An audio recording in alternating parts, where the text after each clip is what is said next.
Jelang laga Indonesia melawan Tiongkok 5 Juni mendatang, Timnas Indonesia sudah tiba di Jakarta usai melakukan pemusatan latihan di Bali. Dalam jumpa temu dengan awak media, pelatih Timnas Indonesia Patrick Kluivert bilang, pengalaman yang dimiliki para pemain serta persiapan yang matang selama pemusatan latihan pihaknya percaya diri menghadapi Tiongkok. Kluivert juga mengaku telah mengatur strategi dan menyesuaikan komposisi pemain, termasuk mempelajari pola permainan tim lawan. Regarding China, of course, we analyzed China very good. Unfortunately, that we didn't have the result that we wanted. I was not there, unfortunately, but now it's a new game at home. We have the confidence. We structured the team very good.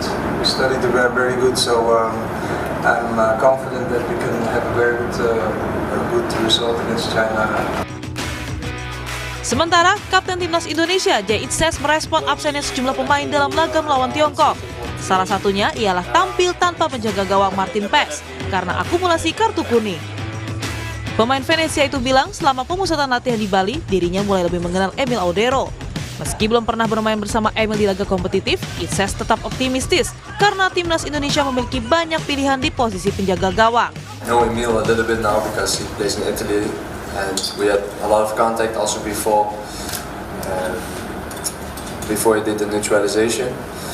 And so far I've only played with Maarten, so I cannot really say what the real big difference is, but we are very fortunate to have multiple goalkeepers, not only them but also we have other goalkeepers who are really good, so we're really fortunate to have a lot of choices, so it will be a difficult choice for the coach when everybody is here. Timnas Indonesia saat ini duduk di peringkat 4 klasemen grup C kualifikasi Piala Dunia Zona Asia dengan poin 9. Calon lawan berikutnya Tiongkok di posisi terakhir dengan 6 poin sama dengan Bahrain di tempat kelima. Di atas Timnas ada Arab Saudi, Australia dan di puncak klasemen Jepang. Jika ingin lolos langsung ke Piala Dunia, Timnas harus menduduki peringkat 1 dan 2 grup C. Sebanyak 29 pemain Timnas bergabung untuk melanjutkan latihan di Jakarta jelang laga kualifikasi Piala Dunia 2026 lawan Tiongkok dan Jepang. Skuad Garuda diharapkan mencuri 3 poin demi lolos ke Piala Dunia 2026. Tim Liputan Kompas TV.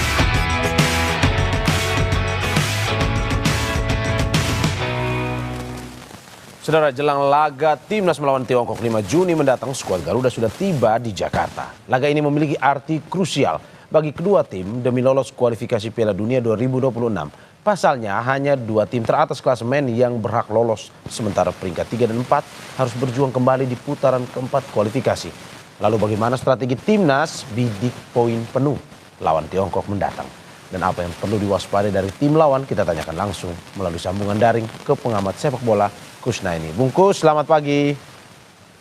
Selamat pagi, Mario. Siap, terima kasih Bungkus sudah ngobrol-ngobrol di Sapa Indonesia Pagi. Bungkus, ini Timnas sudah tiba, pemusatan latihan dan strategi seperti apa yang akan dimatangkan oleh pelatih Patrick Kluivert?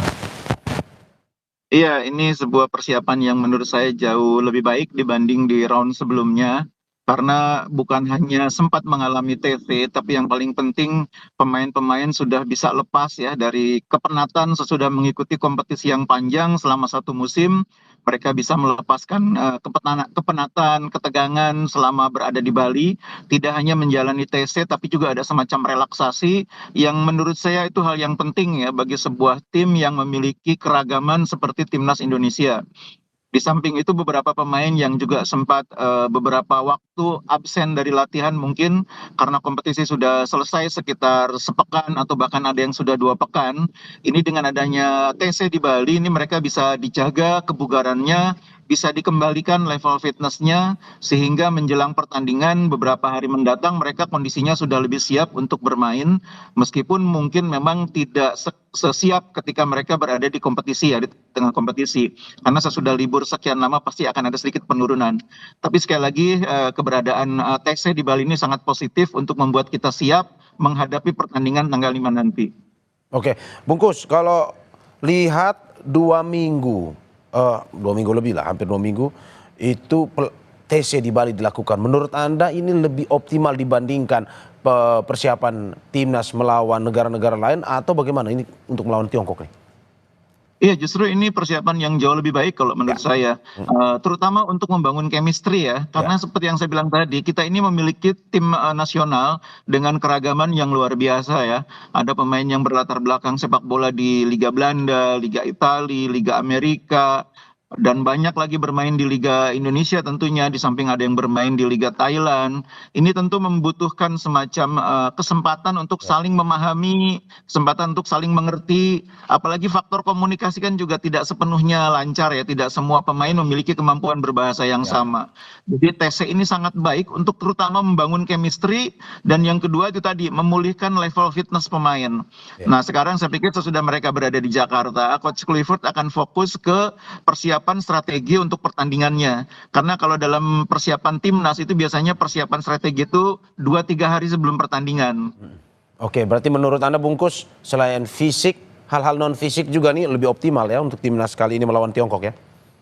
Iya, kali ini persiapannya sangat baik, dan menurut saya ini beruntung ya, karena kita memainkan pertandingan di akhir musim ketika beberapa pemain sudah lepas dari kompetisi. Meskipun ada yang tetap masih bermain di beberapa pertandingan hingga menjelang keberangkatan ya, seperti Kevin Dix, Martin Pas, dan sebagainya.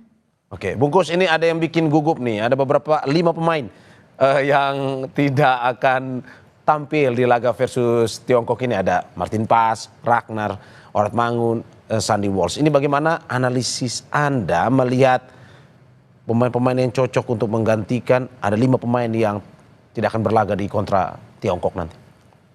Iya, ada 5 pemain memang yang kemungkinan besar tidak akan bisa bermain, tapi sebetulnya hanya 3 ya yang merupakan pemain reguler ya. Orat Mangun, kemudian Marcelino, dan penjaga gawang Martin Pas. Selebihnya kan pemain yang selama ini bukan merupakan pilihan pertama. Memang pasti akan mengurangi kemampuan tim ya, kekuatan tim akan berkurang dengan absennya 3 pemain ini. Terutama menurut saya absennya Orat Mangun. Karena Orat Mangun ini pemain yang penting dalam sistem permainannya Clifford. Itu sudah terlihat di pertandingan waktu lawan Bahrain ya.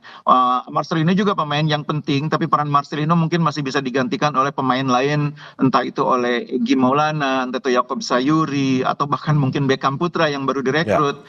Tapi peran Orat Mangun ini agak sulit digantikan oleh pemain yang lain. Karena beberapa pemain yang sudah dicoba seperti Dean James di sayap kiri, kemudian pernah juga dicoba Rafael Strike, itu menurut saya agak di bawah ekspektasi pelatih Clifford. Kalau di posisi penjaga gawang, ketidakhadiran Martin Pas tidak terlalu bermasalah karena kita punya kiper yang sepadan, ada Audero. Jadi memang problem Clifford sekarang adalah bagaimana menggantikan posisinya Orat Mangun dan juga Marcelino, karena memang tidak ada pemain yang tipikalnya betul-betul sama ya, sehingga dia harus sedikit mengubah detail strateginya. Mungkin secara permainan tetap dengan 3-4-3 atau 4-3-3, tapi detail strateginya terutama di area sepertiga pertahanan lawan itu akan sedikit berbeda. Oke, kalau misalkan 3-4-3 berarti dia akan menumpuk di tengah dan juga lebih agresif menyerang ya. Kalau misalkan jadi di pertandingan terakhir lawan Bahrain itu kan sudah terbentuk formasi di tengah dengan 2 pivot ya, dengan memainkan Tom Haye dengan Joy Pulupesi yang terbukti lebih efektif dibanding ketika hanya bermain dengan 1 pivot. Nah, memang risikonya ketika bermain dengan 2 pivot, kita membuat pertahanan berubah jadi bukan lagi 4-3-3 tapi 3-4-3. Tapi 3-4-3 kan juga sudah biasa kita main. Ada Rizky Ridho di sana atau Miss Hilher, ada Jai Ijes, ada Justin Hubner, kemudian di kanan ada Kevin Dix, di kiri ada Verdong, lalu di tengahnya ada tadi yang saya bilang duet pivot Tom Haye bersama dengan Joy Pulupesi yang sudah sangat baik waktu lawan Bahrain. Nah, tinggal persoalannya 3 di depan siapa? Sudah pasti 1 oleh Romani, tapi di kirinya siapa yang menggantikan Orat Mangun? Kemungkinan besar itu Dean James. Tapi di kanan kita belum tahu apakah Egy yang akan mendapatkan peran, apakah Yaakob Sayuri, ataukah mungkin juga Beckham. Tapi Beckham sebagai pemain baru, saya pikir mungkin belum tentu akan menjadi bagian dari line up ya. Mungkin ini bagian dari proses adaptasi dia. Tapi sangat mungkin Egy yang sedang bersinar di Liga 1 menjadi alternatif atau pilihan pertama. Oke, Bungkus, siapa sebenarnya pemain kunci yang mungkin Anda lihat bisa menjadi pembeda? Karena kali lalu waktu lawan Tiongkok kita kan kalah. Tapi di kali ini mungkin ada pemain-pemain baru yang menurut Anda bisa. Salah satu yang memang lagi pembicaraan ini oleh Romani ini, yang mungkin bisa menjadi pembeda nanti di pertandingan versus Tiongkok. Iya, waktu lawan Tiongkok kan kita sebetulnya juga punya banyak peluang ya, meskipun Ya. sayangnya tidak bisa dimanfaatkan. Ya. Nah sekarang dengan adanya Ole yang punya kemampuan finishing bagus, mudah-mudahan problem penyelesaian akhir bisa diatasi. Tapi ada Ya. satu pemain lagi sebetulnya Ya. yang juga sangat penting nanti, Joy Pelupesi. Karena Ya. Pelupesi ini di posisinya menjadi pemain yang menjaga keseimbangan. Jadi kalau sebuah tim memainkan strategi katakanlah high defensive line, dominan dalam penguasaan bola, itu harus ada pemain yang di tengah bisa diandalkan sebagai penjaga keseimbangan. Nah itu perannya Joy Pelupesi. Jadi ketika pemain lain fokus ikut membantu serangan, Tom Haye, lalu dua back kita, Kevin Dix di kanan, Verdong di kiri, di belakang juga mungkin Justin akan ikut terdorong ke depan. Ya. Harus ada di tengah yang siap melapis. Dan itu orangnya adalah Joy Pelupesi. Jadi Ya. mudah-mudahan Joy dalam kondisi yang optimal supaya bisa memainkan perannya dengan baik lawan China nanti, lawan Tiongkok nanti. Oke, bagaimana dengan super sub Yaakob Sayuri yang ini lagi lagi viral juga di media sosial, bagaimana para pendukung timnas ini ya ingin Yaakob untuk main juga nih. Iya, Yaakob sedang bagus performanya di Liga 1 sehingga biasanya pemain yang bagus di Liga itu mendapat kesempatan oleh pelatih timnas untuk diberi kesempatan. Tapi di posisi yang sama itu ada Egy ya. Jadi pilihannya antara Yaakob atau Egy karena dua pemain ini memiliki tipikal yang memang agak berbeda, tapi dua-duanya punya kemampuan untuk menggantikan peran Marcelino. Marcel ini kan kalau di timnas main agak digeser ke kanan ya, walaupun sering juga masuk ke dalam. Oke, berarti memang untuk materi pemain yang saat ini dimiliki, 28 pemain yang dimiliki oleh Patrick Kluivert, menurut Anda Bungkus, ini bikin pusing Patrick Kluivert juga untuk memilih siapa yang harus line up utama nih ya. Betul, jadi pilihannya cukup banyak dan kualitasnya cukup merata, tidak hanya di depan. Di belakang juga saya pikir Coach Kluivert akan sedikit bingung apakah memilih Miss atau memainkan Rizky Ridho yang bermain sangat baik juga waktu lawan Bahrain. Miss ini kan track recordnya kalau di timnas ini kan seringkali tidak bisa konsisten dalam dua pertandingan. Seringkali di pertandingan berikutnya cedera gitu ya. Nah Coach Kluivert mungkin akan berpikir mana yang akan diprioritaskan untuk Miss. Apakah Miss main di pertandingan pertama, yang keduanya nanti Rizky Ridho lawan Jepang atau bagaimana? Karena Miss ini seperti yang saya bilang tadi beberapa kali sempat mengalami cedera ketika mengalami pertandingan beruntun dalam jangka waktu yang pendek. Oke, Bungkus, ini sebelum kita menuju ke evaluasi apa yang harus dilakukan, tapi saya mau nanya dulu, ini untuk yang di Tiongkok sendiri apa yang harus diwaspadai, siapa yang harus diwaspadai oleh Patrick Kluivert dan juga para pemainnya?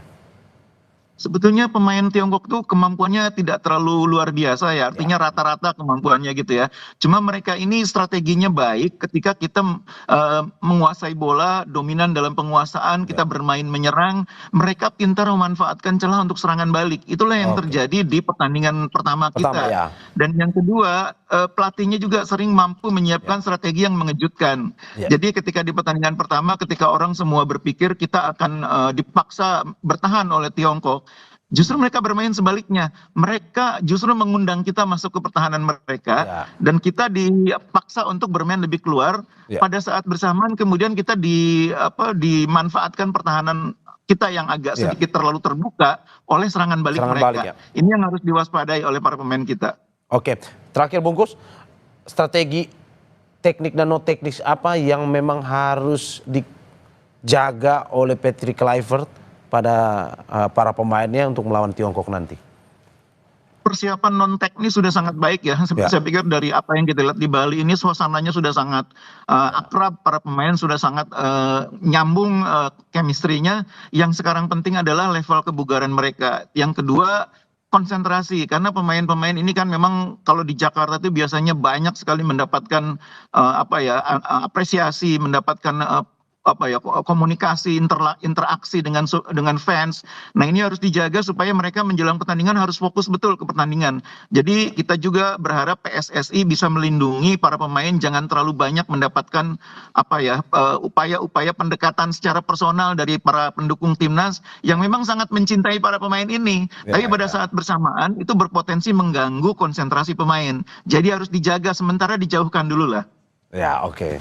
Ya Bungkus Neni, terima kasih atas apa yang disampaikan. Kita semua berharap pertandingan versus Tiongkok nanti Indonesia meraih hasil yang maksimal, menang pokoknya. Amin, amin. Terima kasih Bungkus Neni, sehat selalu. Terima kasih.